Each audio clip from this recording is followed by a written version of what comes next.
All right, this is Brent Leary, and sitting with me today is Jason Mann. Jason is the Director of Emerging Solutions and Product Management for SAS, and I know he has a special place where it comes to IoT, the Internet of Things. So first of all, Jason, thank you for joining me today. Thank you for having me. So we're at SAS Global Forum, and this is an event I've been coming to for years, but this is the first time I remember hearing the term Internet of Things really being driven home. So before we jump into directly what you guys are doing with IoT, maybe you can give us a little bit of your personal background, and then give me your definition of Internet of Things. I will do it. So my background by education is industrial engineering. My experience has been based on from ERP implementation and a lot of the IT engagement within the manufacturing processes for 10 years in telco. And 12 years ago, I moved over to SAS to help define the marketing strategy, the product strategy for our manufacturing environments. And since then, we've continued to expand responsibility for industries. And as a result, as you know, in the last 18 months, there's been a tremendous amount of focus around the Internet of Things, a lot of industry buzz around that. And as a result, I've picked up additional responsibility for the IoT strategy at the company. With respect to our definition, it really is sourced from the origins of the data. So device level data, the idea of monitoring devices, measuring devices, and their connectivity to the internet, and the ability to be able to pull that data in for additional assessment and analytics. We also have a perspective of continuing to push decisioning, analytic insight closer to the edge and the source of the data. And we'll do that as we continue to see the measurement devices and the aggregation devices expand with respect to compute and storage capacities. So you guys have thousands of customers, and they're really focused on marketing and analytics. When it comes to their needs for IoT, where do you think they are currently, and where do you think they should be, the direction they should be going with IoT over the next couple of years? There's a lot to it, but where are your customers today in their thoughts and their needs and their abilities to leverage IoT, and where do you think they're going to be in the next couple of years? So I think you see it vary greatly by industry. You have some industries that have a long history and experience with device level data, with monitoring data in motion or streaming data. Industries like energy, for example, where the focus on grid reliability have driven the need to monitor the stability throughout the entire grid as close to in real time as possible. So those industries are more mature. They have a broader competency in dealing and defining insights from streaming data. So for those industries, they're continuing to leverage the expanded compute that I referenced earlier to help with decisioning at the edge, to help with autonomous interaction. So the idea of not just having measurement, but gaining insight from the data. So an example from one of our customers is the concept that they have measurement devices throughout the grid. Historically, those measurement devices have been used to identify if there's a significant event within the infrastructure, a lightning strike or some sort of equipment failure. But now, with the expanded compute and analytics closer to the source of the data, they're able at a reduced latency quantify the issue and identify the source. But your response to a lightning strike is quite different than your response to a transformer failure, for example. So you see those industries continuing to mature. At the other end of the spectrum, you have some people that are just starting to enter the space. Retailers is a great example of that. So everyone's familiar with some of the new beacon technology that's out there and maybe even encountered it within the stores. So that technology is continuing to expand. The technology surrounding the beacons with the ability to identify a unique signature to a customer's mobile device. They talk about a signature, a digital fingerprint from your Mac ID, from your Bluetooth, from your Wi-Fi signals from the phone. So there's a lot of forward-looking capabilities of being able to consolidate an omni-channel view to your consumer, but then link that to a locational awareness for your consumer as well to help with real-time promotions or messaging or action to your customers. So you see that at different ends of the spectrum. And if we look out years, 2, 3 years, you'll see the retailers and those that are just entering continuing to move past proof of concepts, and you'll see wider adoption and deployment. And then for those that have existing capabilities or existing experience, they'll continue to refine and expand and find new use cases. I think that is the critical element, though, for all industries that are looking to leverage the opportunity that is IoT, is to define use cases, because it's only there that you're able to provide a return, provide an improved customer experience, customer satisfaction, efficiencies. The IoT promise that everyone hears is really rooted in specific industry level use cases. Is it being driven by looking for efficiency gains? Is it being driven by actually trying to improve customer experiences?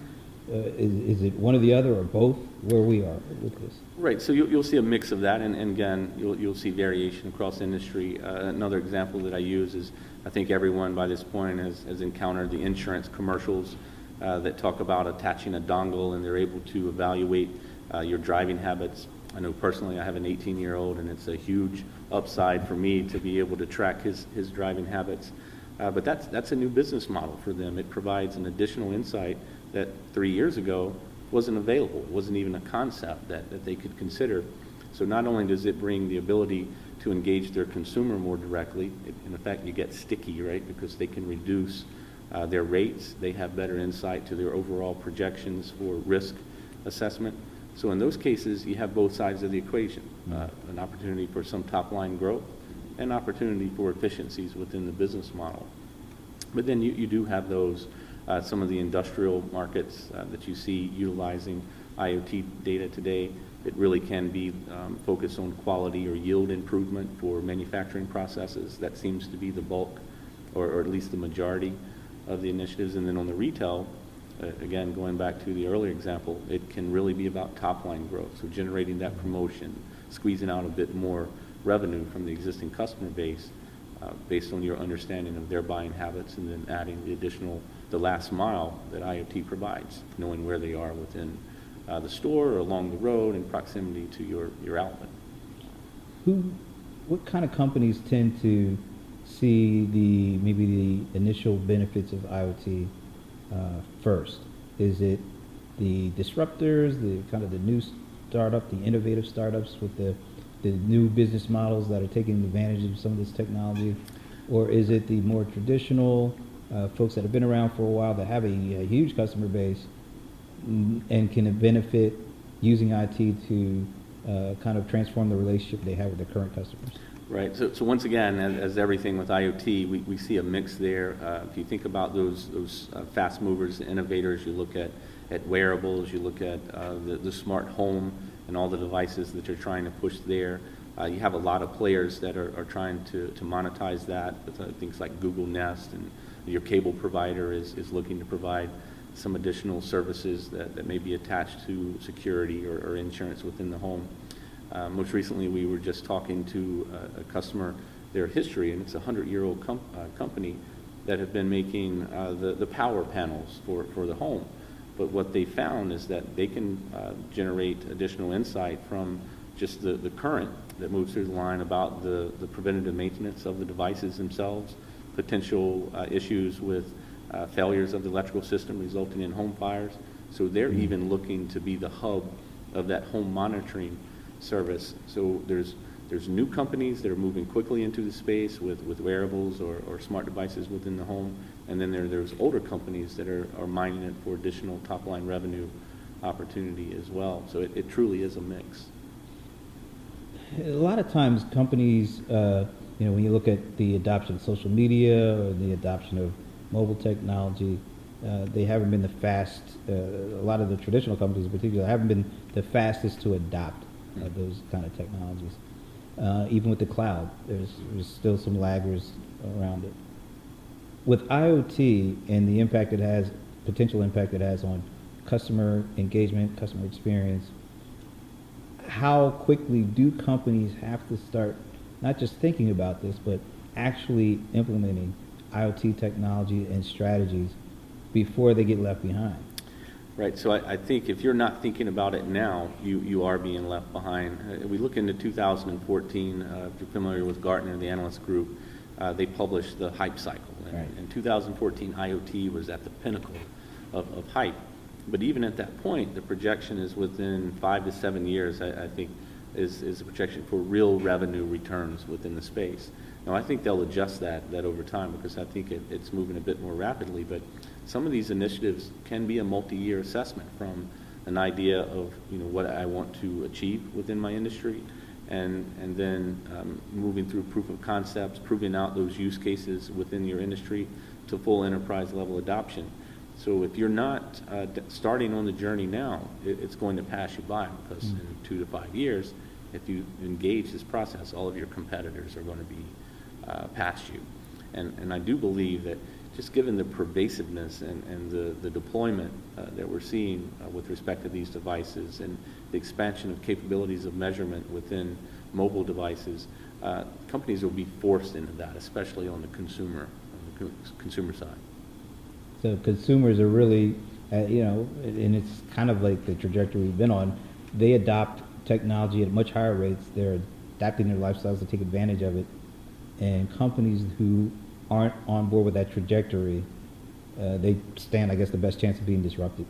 I certainly think that's the case, and those that are not considering it, the insurance example is a great one. So they didn't just go to the car manufacturers and say, we'd like to work with you to get access to data that we think is important. They totally bypassed that infrastructure by connecting into the car, linking in, or having their consumers opt in to link in into their mobile device. And immediately, without a lot of technical infrastructure, without a large ecosystem, they were able to affect their business vision. Right? And I think that's an example that other companies should evaluate. Reduce the ecosystem that you can impact immediately, and bring your offering to market.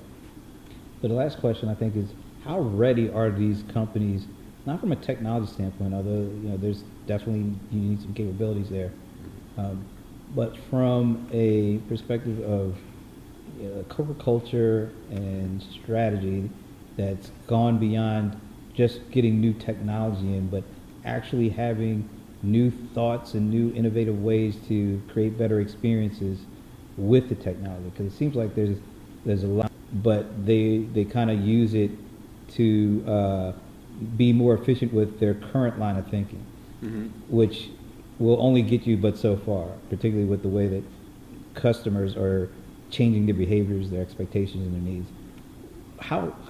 What do companies need to do to be prepared, not from a technology standpoint, but from a cultural standpoint and from a policy standpoint, of matching this great new technology with the kind of the innovative thought processes that would allow them to get the most out of this investment and get the most out of creating the kind of experience that will extend the relationships they have with customers? Right. I think at the initial step, it's a understanding that this requires a new type of thinking. It is not an extension of existing capabilities in most cases. It's not a refinement act. It is a truly new way to do business for many of the industries that are starting to adopt that. So I think shaking yourself out of that old mindset is a key. Certainly there's an infrastructure requirement, there's a resource requirement, but where those things are limited, you're seeing services pop up. So, some of the early deployments of IoT that present true value. There'll be a cloud element associated with it to reduce overall infrastructure costs. There's services or services-based options that reduce the requirement to staff up significantly on the resource side. So I think it's the critical element is, let's think about this in a new way, and then we'll find a way to execute against that, because there are a lot of options that are out there available to our customers today. Where can people learn more about what SAS is doing in this area? I think we have an external website, SAS/IoT is the first step, and from there you can navigate to your particular industry or use case concern. If not, pick up the phone and give me a call directly. I'm always open to have the discussions with you. It's an exciting area for me now. Thanks for giving us some